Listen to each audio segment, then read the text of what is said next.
प्यारे बुजुर्गों, माताओं, भाई और बहनों, संत दर्शन सिंह जी महाराज की लिखी हुई 96 वर्सेस की जो पोइट्री संत दर्शन सिंह जी महाराज ने गुरु नानक देव जी महाराज की टीचिंग्स के बारे में लिखी थी, जो कि गुरु नानक देव जी महाराज के 500वें जो प्रकाश पर्व था उस मौके पर लिखी गई थी।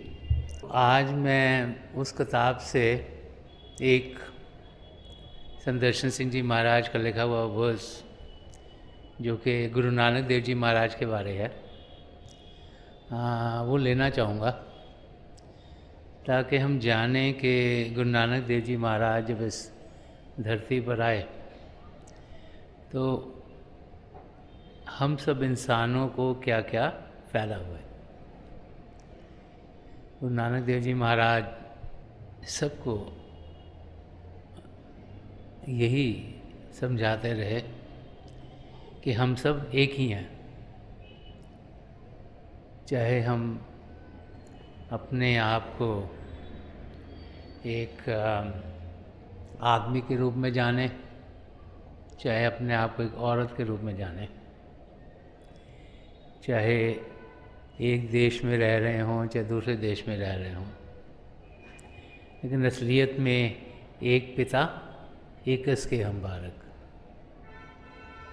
कि यूनिटी इन डाइवर्सिटी के भारी रूप हमारे अलग अलग होंगे, लेकिन हम सब एक हैं। और वो चाहते थे कि हम सब उस एकता का अनुभव करें। वो एकता जो हम सबको जोड़े हुए है वो भारी आँखों से दिख नहीं पाती, और जिसे धुर की वाणी कहा गया है, जो शब्द जिसके ज़रिए सारी सृष्टि रची गई कि अव्वल अल्लाह नूर उपाया कुदरत के सब बंदे, एक नूर थे सब जग उपजा, कौन भोले कौन मंदे। कबीर साहब ने गुरबानी में फरमाया हुआ है कि सबसे पहले पिता परमेश्वर थे, उन्हें किसी भी नाम से पुकारें, उनसे नूर उत्पन्न हुआ, उसे नूर कहें, शब्द कहें, नाम कहें, होली वर्ड कहें, वो सारी सृष्टि उस नाम के ज़रिए रची गई। तो हम जब किसी का रूप बाहर से अलग देखते हैं तो हम सोचना शुरू करते थे ये अच्छा है या बुरा है, हमसे कैसे बातचीत कर रहा है, इसके तौर तरीके कैसे हैं। लेकिन गुरु नानक देव जी महाराज सबको यही समझाते रहे कि हम जाने कि हम सब एक ही हैं, कि हम बाहरी रूप तक ना रहें, हम अंदरूनी आँख को खोलें, अंदर की दुनिया में जाएं। बाहर की दुनिया सीमित है, अंदर की दुनिया प्रेम से भरपूर है, और जब उसका अनुभव करेंगे तो फिर एकता खुद ब खुद हमारी रग रग में समा जाएगी। गुरु नानक देव जी महाराज ने ये भी सबको समझाया कि ज़रूरी नहीं कि पिता परमेश्वर को पाने के लिए घर बार छोड़ना है, कि घर गृहस्थी में रहते हुए हम सब प्रभु को पा सकते हैं। करना क्या है, सबसे पहले तो मेहनत से अपनी ज़िंदगी गुजारनी है, मेहनत करनी ताकि हम अपने पैरों के ऊपर अपने आप को संभालें, किसी पर मोहताज ना हो। मेहनत करें, सच्चाई से करें, ताकि मेहनत की कमाई से अपने अपने परिवार का ख्याल करें। वो ये भी समझाया करते थे कि ये जानना बहुत ज़रूरी है कि हम सब एक हैं, इस करके एक दूसरे की मदद करना बहुत ज़रूरी है। मिलजुल कर बैठें और बांटें। प्रभु ने किसी को कुछ दिया है, किसी और को कुछ दिया है, किसी और को कुछ और दिया है, हमारे कर्मों के लिहाज से। तो जब हम इकट्ठे बैठेंगे तो हर एक के जो गुण हैं उनसे हम फ़ायदा उठा सकते हैं कि एक दूसरे के साथ मिलजुल कर एक दूसरे का ख्याल करें। जितना ज़रूरी है अपने लिए इस्तेमाल करें, बाकी आसपास में बांटें, ताकि सबकी ज़िंदगी बेहतर हो। तो संत दर्शन सिंह जी महाराज ने ये जो किताब है, जैसे मंजिल नूर का टाइटल संत दर्शन सिंह जी महाराज ने दिया, उसको इंग्लिश में अभी ट्रांसलेट किया गया है और उसको अबोर्ड ऑफ लाइट कहा गया है। तो संत दर्शन सिंह जी महाराज ने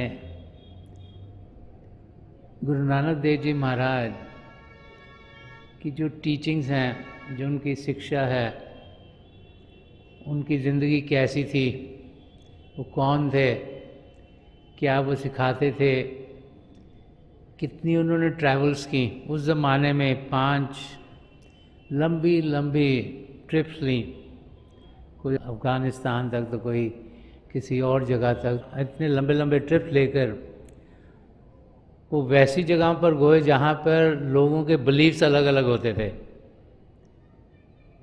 उनके साथ मिलजुल के बैठे, उन्हें समझाया कि हम सब एक ही हैं और गुरु नानक देव जी महाराज की दया मेहर से आज हम देखते हैं कि लाखों करोड़ों लोग उनके बताए हुए रास्ते पर चल रहे हैं। तो संत दर्शन सिंह जी महाराज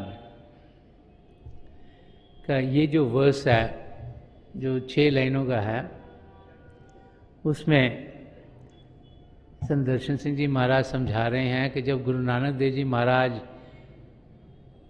ने इस धरती पे जितने जीव थे उनको कल्याण करने की सोची और यहाँ आए, तो उससे पूरे एटमॉस्फेयर में, पूरी सृष्टि में क्या हुआ।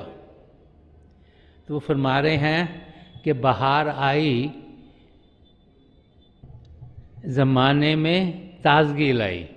कि जैसे ही गुरु नानक देव जी महाराज इस धरती पर आए तो बहार आनी शुरू हो गई, जो बसंत ऋतु है वो आनी शुरू हो गई।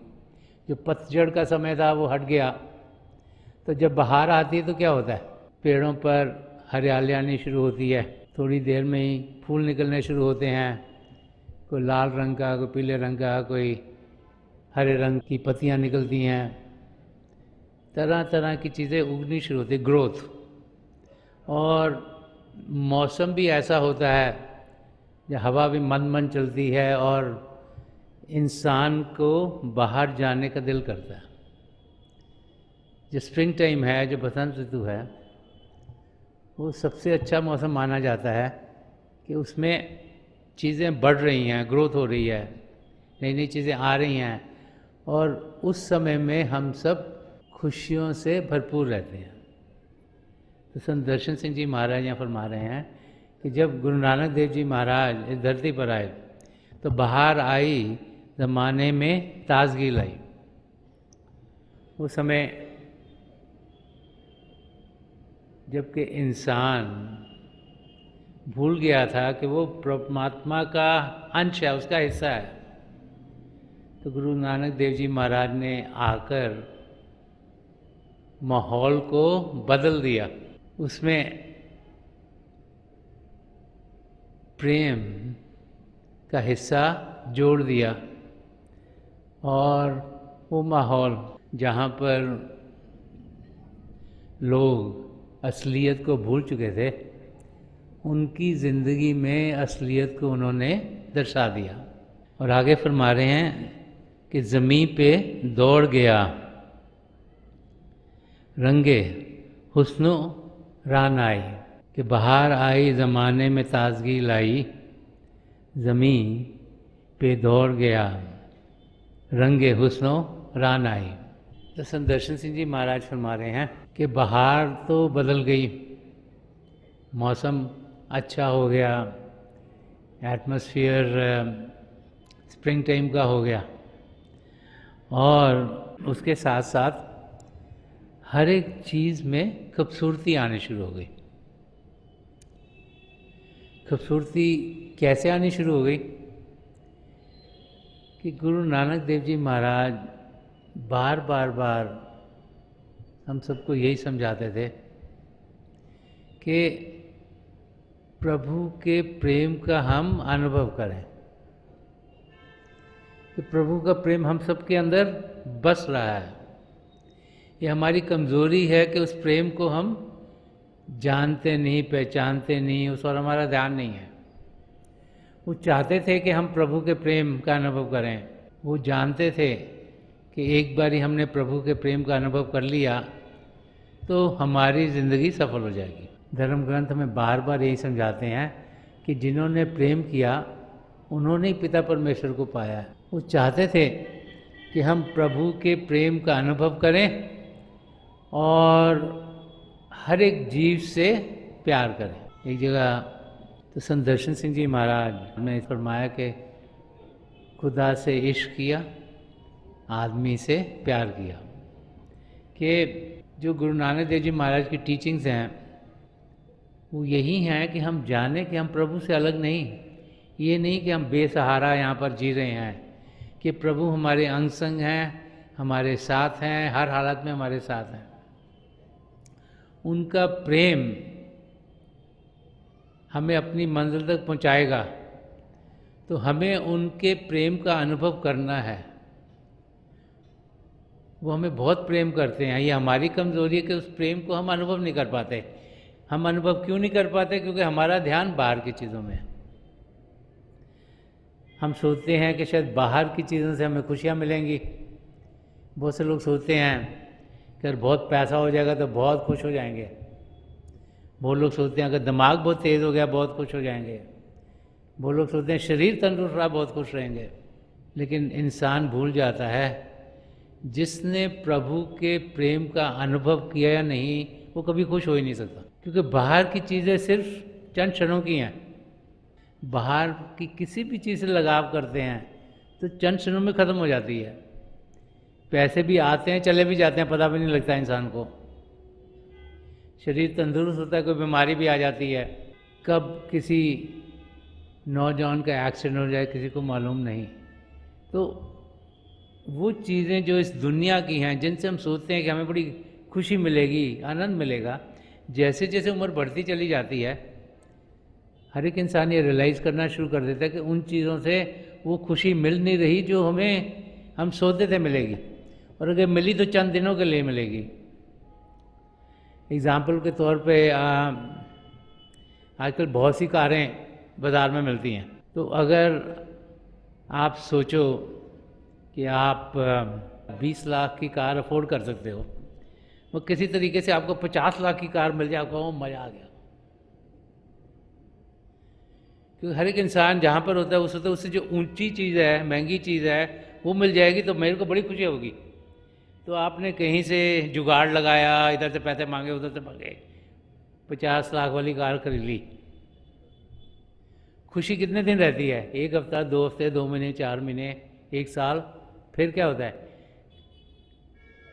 अगर आपकी कार को कोई लग गया तो आपको बहुत दुख होता है। अगर उसमें कोई तकलीफ़ आ गई, चल नहीं रही ठीक, तब आपको बहुत दुख होता है। अगर पेट्रोल का बिल ज़्यादा आ गया तब आपको दुख होता है। तो हर एक चीज़ जो लगता है बड़ी खुशी देगी, थोड़ी देर के बाद लगता है ये तो एक मुसीबत आ गई है। तो अगर लगाव दुनिया की चीज़ों से लगाएंगे तो सदा सदा का सुख चैन हम कभी पा नहीं सकेंगे। तो महापुरुष जब भी इस धरती पर आए हैं बार बार यही समझाते चले आए हैं कि लगाव हम उससे लगाएं जो सदा सदा के लिए रहेगा। तो गुरबानी में आया आज सच जुगाद सच है भी सच नानक होसी भी सच। वो चीज़ जो सृष्टि के शुरुआत से सच थी, अटल थी, बदल नहीं सकती, तब भी सच थी, आज भी सच है, सृष्टि के आगे तक सच रहेगी। तो उसके साथ जुड़ें। तो वो कौन है? पिता परमेश्वर या उनका शब्द जो उनसे उत्पन्न हुआ। कि शब्द कण कण में समाया हुआ है, हमारे भीतर चल रहा है, उससे हमने जुड़ना है।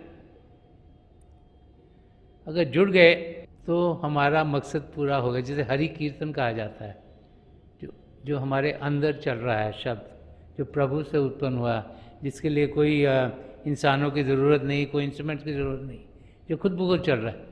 और गुरु नानक देव जी महाराज जहाँ भी जाते थे यही वहाँ के लोगों को समझाते थे। तो उनके आने से सारा एटमॉस्फेयर जहाँ भी वो थे वहाँ पर खुशियाँ आ गई, सच्चाई आ गई, हर एक चीज़ खूबसूरत से खूबसूरत लगनी शुरू हो गई। यही यहाँ संत दर्शन सिंह जी महाराज हमें समझा रहे हैं। और आगे फरमा रहे हैं कि मगर था पहले से ताज़ा जमाले यकताई। वो कह रहे हैं गुरु नानक देव जी महाराज के शारीरिक रूप में आने से पहले भी जो ज़माना था, जो क्रिएशन थी, वो प्रभु की बनाई थी, वो पहले से ही खूबसूरत थी। क्यों? क्योंकि वो जो एक है, जो पिता परमेश्वर उन्होंने रची हुई थी। लेकिन अगली लाइन में समझा रहे हैं कि इसी जमाल से है सारी बज़्म आराई। तो फरमा रहे हैं कि जब कोई चीज़ खूबसूरत होती है, उसमें जब थोड़ा सा प्यार और भर दो तो वो और खूबसूरत हो जाती है। कि जो सृष्टि जो प्रभु ने बनाई है, जो खूबसूरत है, अगर उसको हम अंदरूनी आँख से देखें तो हम जानेंगे वो कितनी खूबसूरत है, कितनी प्रेम से भरपूर है। अगर हम ये जो भारी आँखें हैं, भारी कान हैं, जो मन इंद्रियों के घाट पर जीते हैं, अगर हम इससे ऊपर उठेंगे तो प्रभु के प्रेम को अनुभव करेंगे तो हर एक चीज़ हमें खूबसूरत ही खूबसूरत दिखाई देगी। तो यहाँ पर ये समझा रहे हैं कि सृष्टि जो प्रभु की रची हुई थी, जो खूबसूरत थी, गुरु नानक देव जी महाराज के आने पे वो और खूबसूरत हो गई। उसमें चार चांद और लग गए, क्योंकि उसमें जो लोग रह रहे थे उनको प्रभु के प्रेम का अनुभव होना शुरू हो गया। संत दर्शन सिंह जी महाराज ने एक जगह और भी कि खूबसूरत चीज़ प्रेम से कैसे और खूबसूरत होती है उसको समझाया। उन्होंने फरमाया कि मेरी नज़र का ज़ौक़ भी शरीके हुस्न हो गया, कि मेरी नज़र का ज़ौक़ भी शरीके हुस्न हो गया, वो और भी संवर गए, वो और भी निखर गए। संत दर्शन सिंह जी महाराज फरमा रहे हैं कि जब एक शिष्य अपने सदगुरु को देखता है तो एक शिष्य को अपने सदगुरु से और कोई चीज़ खूबसूरत दिखाई नहीं देती।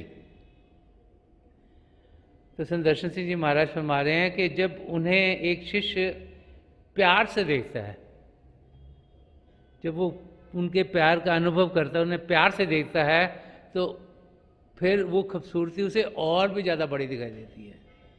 कि मेरी नज़र का ज़ौक़ भी, जो मेरा देखने का तरीका जो प्यार से भरपूर है, शरीके हुस्न हो गया। कि जो मेरे सदगुरु हैं उनका जो खूबसूरती है, जो ब्यूटी है, उसमें जब संत दर्शन सिंह जी महाराज हमारे एक शिष्य का कि उनका अपना प्रेम की नज़र उसमें पहुंच गई तो वो और भी संवर गए, वो और भी निखर गए।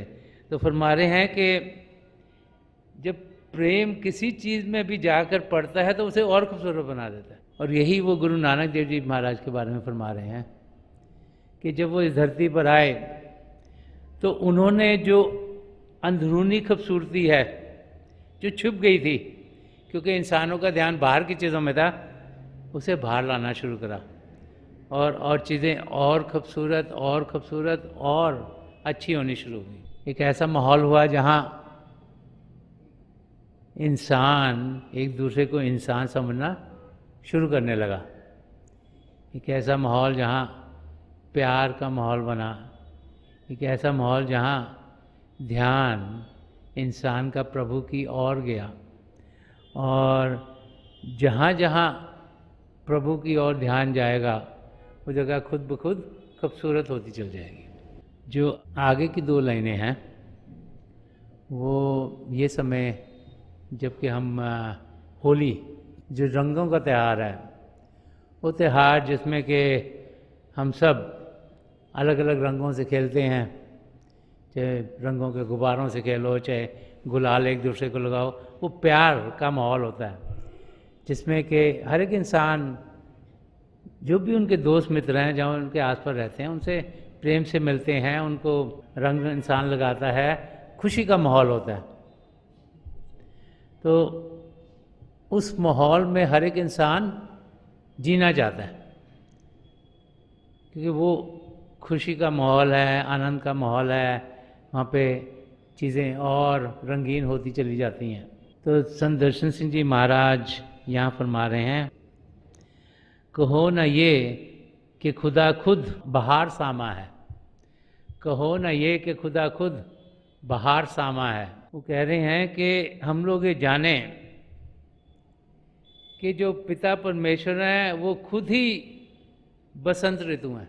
ये हमें समझ में आना चाहिए कि जो पिता परमेश्वर हैं वो ही बसंत ऋतु हैं। और अगली लाइन में फरमाते हैं कि वो तो खाली के रंगीनी बहारां हैं, कि वो जो रंगीन बहारें होली के समय में आती हैं, और होली का समय स्प्रिंग टाइम में ही आता है, बसंत ऋतु के समय में आता है, कि उनको वो बनाने वाले हैं। कि सारी सृष्टि प्रभु ने बनाई है और जितने भी रंग हैं, जब हम छोटे होते थे तो वो प्रिज्म में जब लाइट डालते थे तो उससे कई अलग अलग रंग देखने को मिलते थे। मेरे को याद, एक विप ग्योर याद करा करते थे, violet, indigo, blue, green, yellow, orange, red. और दुनिया में देखें अलग अलग रंग हैं, और हम बाहर के रंगों में को देख के बड़े खुश होते हैं और कहते हैं ये रंग बड़ा खूबसूरत है, ये रंग बड़ा खूबसूरत है। लेकिन जो रंग हमें अंदर की दुनिया में दिखते हैं वो उनसे भी कहीं ज़्यादा खूबसूरत है, क्योंकि बाहर के रंग तो सिर्फ अंदर के रंगों की रिफ्लेक्शन है। तो यहाँ संत दर्शन सिंह जी महाराज समझा रहे हैं कि जितने भी रंग हैं वो सब बनाए किसने हैं? पिता परमेश्वर में। हमें वो अलग अलग दिखाई देते हैं, लेकिन वो हैं तो एक ही सोर्स से आए हुए हैं ना।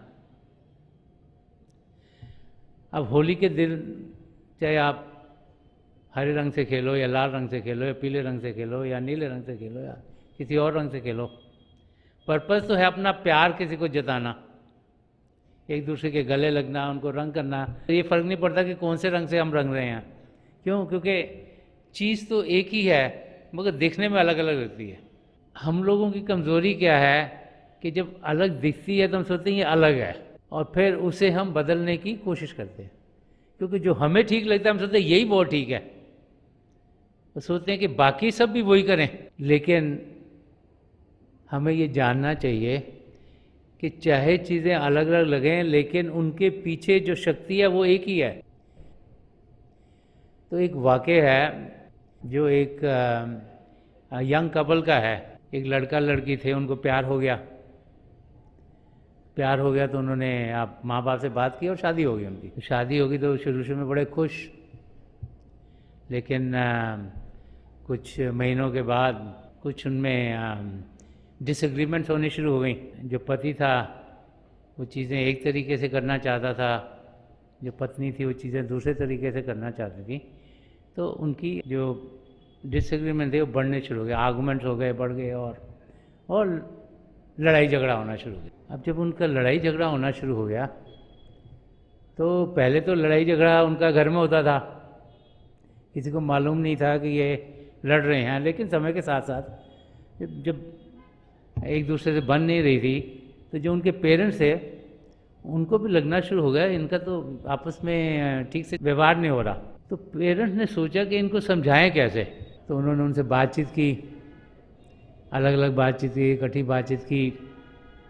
2-4 महीने और गुजरे तो पेरेंट्स ने देखा कुछ ज़्यादा उनकी बातचीत करने का फ़ायदा नहीं हुआ, लड़ाई झगड़े और बढ़ ही रहे थे, कम नहीं हो रहे थे।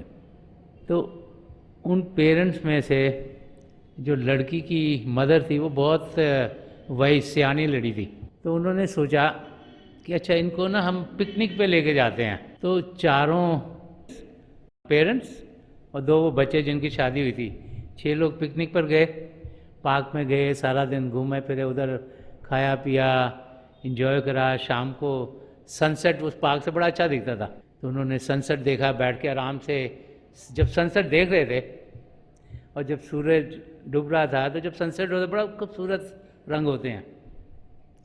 तो जो लड़की की माँ थी उसने बड़े प्यार से कहा कि वो सनसेट कैसा लग रहा है? तो हमने कहा वो सनसेट तो बहुत बढ़िया है, बहुत ही खूबसूरत, देखो कितना रंग कितने अच्छे लग रहे हैं, कितने बढ़िया लग रहे हैं। तो लड़की की माँ ने बड़े आराम से बोल दिया कि इस सनसेट को तो हम नहीं कह रहे कि प्रभु इसको बदल दो, ये लाल रंग को यहाँ कर दो, ये जो नीला सा रंग है इसको ऊपर से नीचे कर दो, ये जो पिंकिश दिख रहा है नहीं ये कम है ज़्यादा कर दो, और सूर्य के में से प्रकाश कम आ रहा है इसको ज़्यादा कर दो। हम नहीं कहते कि सनसेट को बदल दो, हम कहते बहुत खूबसूरत है। तो उसने बच्चों को जब समझाया कि अगर प्रभु ने कुछ बनाया और रोज़ सनसेट अलग अलग होगा, ये नहीं कि आज का सनसेट है वो कल जैसा होगा, कल आओगे तो डिफरेंट लगेगा, वो भी आपको खूबसूरत लगेगा, परसों आओगे वो भी खूबसूरत लगेगा। क्यों? क्योंकि वो प्रभु ने बनाया हुआ है। तो बच्चों को समझाया कि प्रभु ने आपको भी बनाया हुआ है, आप एक दूसरे को बदलने की कोशिश मत करो, एक दूसरे के साथ एडजस्ट करो। और अगर प्रभु ने कुछ बनाया है उसमें जब भी इंसान कुछ करता है तो गड़बड़ ही गड़बड़ होती है। तो प्रभु ने इस सृष्टि रची है, प्रभु ने इंसानों को बनाया, प्रभु ने मौका दिया है प्रभु को पाने का, तो हम सबको एक दूसरे के मददगार होना है प्रभु को पाने के लिए। यही मैसेज गुरु नानक देव जी महाराज का था कि मिलजुल के बैठें, सेवा करें, एक दूसरे की बांटें जो भी रिसोर्सेज हैं हमारे, और मेहनत सच्चाई से करें ताकि हम अपने पैरों पे खड़े हो सकें और प्यार एक दूसरे के लिए बढ़ाते चले जाएंगे। वो प्यार बढ़ेगा तब जबकि हम प्रभु के प्यार का अनुभव कर पाएंगे, और प्रभु के प्यार का अनुभव करने के लिए हम अंदर की दुनिया में बढ़ते हैं। अगर सिर्फ ध्यान बाहर की चीज़ों में रह गया तो हम अपनी मंजिल तक कभी पहुंच नहीं पाएंगे। तो हमें ये जानना है कि जितने रंग हैं ये सब पिता परमेश्वर की ही देन है। जैसे बाहर की दुनिया में हमें कोई चीज़ खूबसूरत लगती है, जब अंदर की दुनिया में बढ़ते हैं वहाँ चीज़ें और भी खूबसूरत हैं, और अंदर की दुनिया में बढ़ के ही हम शब्द के साथ जुड़ पाते हैं। वो शब्द हमारे भीतर चल रहा है, शिष्य के शुरुआत से चल रहा है, आज भी चल रहा है, शिष्य के आखिर तक चलेगा, और उसके जुड़ के ही हम प्रभु से एक में एक हो सकते हैं, उनके प्रेम का अनुभव कर सकते हैं। और वो भाई बहन जो प्रभु के प्रेम का अनुभव करते हैं वो फिर अपनी मंजिल को ज़रूर पा लेते हैं। वो इसी ज़िंदगी में 84 लाख जिया जून से छुटकारा पा लेते हैं। अंदर की दुनिया रंगों से भरपूर है। जब हम आँखें बंद करते हैं, शरीर को शांत करते हैं, मन को शांत करते हैं, तो अपने अंदर तरह तरह के रंगों के अनुभव हमें होने शुरू हो जाते हैं। उनकी खूबसूरती बाहर के रंगों से इतनी ज़्यादा है कि हम बार बार बार उन्हें देखना चाहते हैं। और जैसे जैसे ध्यान टिकता है वो रंग और टिकने शुरू हो जाते हैं, और फिर हम उनसे आगे निकल जाते हैं। आसमान, सितारे, चंद्रमा, सूर्य को पार करते हुए फिर शरीर से ऊपर अपनी सद्गुरु की मदद से हम पहुंच सकते हैं। वो यात्रा जो प्रेम की यात्रा है, वो यात्रा जो खूबसूरती की यात्रा है, वो यात्रा जो हमारी आत्मा का मिलाप परमात्मा से कराती है, उस यात्रा पर हमने जाना है। तो थोड़ी देर के लिए हम सब अभ्यास के लिए बैठ जाएं। आप जहाँ भी बैठे हैं आराम से बैठिएगा, अपनी आंखें बंद कर लीजिएगा। जो आईबॉल्स हैं, आँखों के डेले सीधे सामने होने चाहिए, जैसे 8-10 इंच अपने सामने फोकस हो। आंखें बंद करते ही वो भाई बहन जिन्हें नाम की देन मिली, आप सिमरन कीजिएगा। जो भाई बहन यहाँ नए हैं, आप पिता परमेश्वर के किसी भी जाति नाम का जाप कीजिएगा। जाप मन ही मन करना है, ऊंचा नहीं दोहराना। मेरी प्रभु के चरण कमलों में जो पिछली संचय के महापुरुष हुए हैं, हजूर बाबा सावन सिंह जी महाराज, परम संत कृपाल सिंह जी महाराज और दयाल प्रसन्न दर्शन सिंह जी महाराज, चरण कमलों में ये प्रार्थना है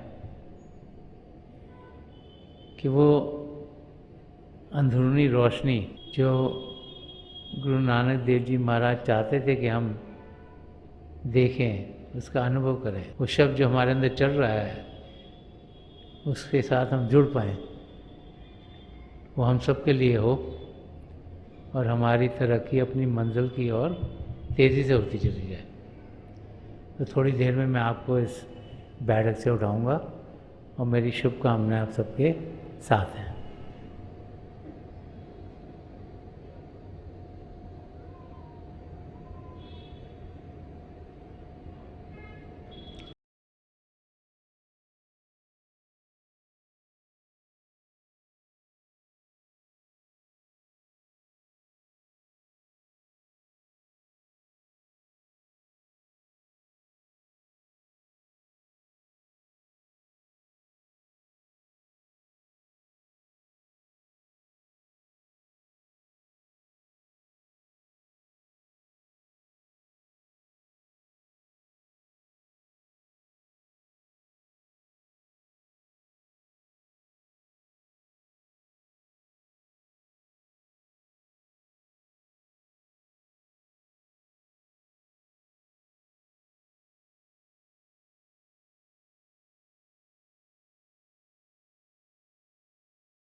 छोड़ दीजिए जी, प्लीज लीव ऑफ।